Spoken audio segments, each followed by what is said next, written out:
I have struggled with pastry cream for years. Sometimes it was perfect, and sometimes it thinned out in the fridge or turned grainy. But there is no pastry problem that Rose Levy Beranbaum can't solve. Her procedure in the Pie and Pastry Bible is so clear that I now produce perfect pastry cream every single time. For this recipe, we'll need a 2 to 3 quart pot. It needs to be thick and provide good heat distribution. You also need a happy marriage between your pot and the whisk. If your pot has rounded sides, a regular whisk will work great. But if you're working with a straight-sided pot, check to see if your whisk reaches to the corners well. If it doesn't, try using a more narrow whisk called French or piano whisk. Let's cover a quarter sheet or some other small baking dish with plastic wrap. This is the most efficient way to cool the pastry cream. Whisk 2 large eggs and 32 grams of cornstarch in a small bowl until completely smooth. Some recipes use flour instead, but I find that it leaves an unpleasant starchy taste. Place 242 grams of milk and 242 grams of cream into a saucepan. In the US, this mixture is called half and half, so feel free to use it if it's more convenient. Add quarter cup of the milk cream mixture to the egg mixture and whisk thoroughly. This will help the cornstarch dissolve. Cut half of vanilla bean in half lengthwise and scrape out the seeds. Add the bean and the seeds to the milk and cream. Add 100 grams sugar, a pinch of salt, and bring the mixture to a full boil over medium heat, stirring occasionally. It's ready when you see the bubbles in the center, not only on the sides of the pot. Whisking vigorously, add about 3 tablespoons of hot milk cream mixture to the egg mixture to warm it up. I run through it with a fine mesh skimmer to catch any pieces of eggs that refuse to dissolve. If you don't have one, strain through a fine mesh strainer into a separate bowl. Remove the vanilla bean and return the milk and cream to a boil over medium heat.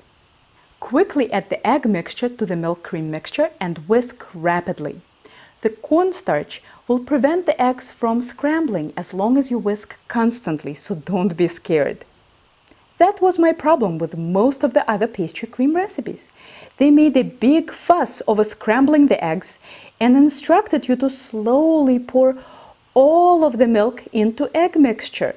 I must have done it so slowly that everything cooled off and the sauce took forever to thicken.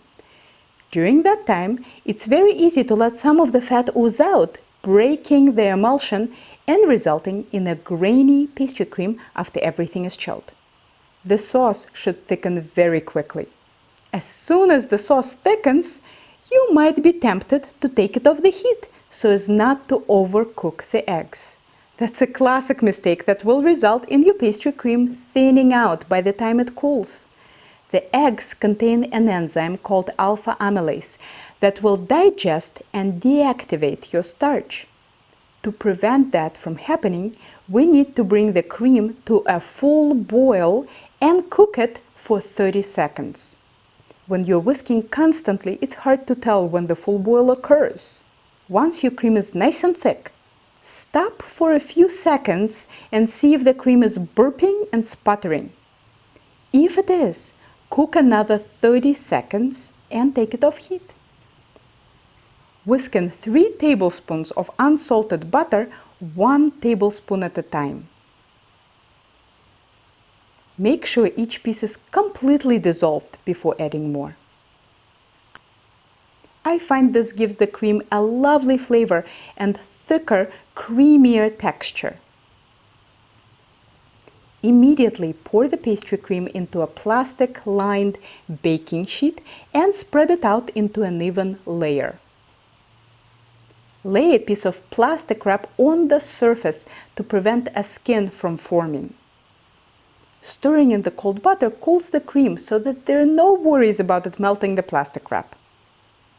Allow the pastry cream to cool to room temperature, about 1 hour, then refrigerate overnight. Here it is the next day. Don't worry if it looks a bit rubbery. Before using, it should be beaten with a whisk to restore its creaminess. Be careful if using an electric mixer. Prolonged hard beating can thin it out. To me, a pastry cream is not particularly interesting unless you flavor it with something or lighten it up. My favorite and most versatile variation is Diplomat Cream. It combines one recipe of pastry cream and one recipe of stabilized whipped cream that I showed you how to make a little while ago. Start by folding in about a third of the whipped cream.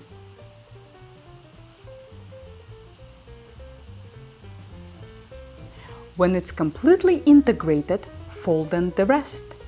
It's very important to use a folding motion rather than stirring motion here. You can vary the amount of whipped cream to your liking. The million-dollar question now is, will it pipe? I'm using a large startup and it's piping like a dream. You can layer it in cups with berries for some lovely parfaits, or pipe it into pata choux shells for cream puffs and eclairs. One little technique, so many tasty options. For more fixes to your persistent cooking and baking problems, don't forget to subscribe to Helen's Kitchen channel. And if you're ever in the Boston area, maybe I'll see you in one of my classes.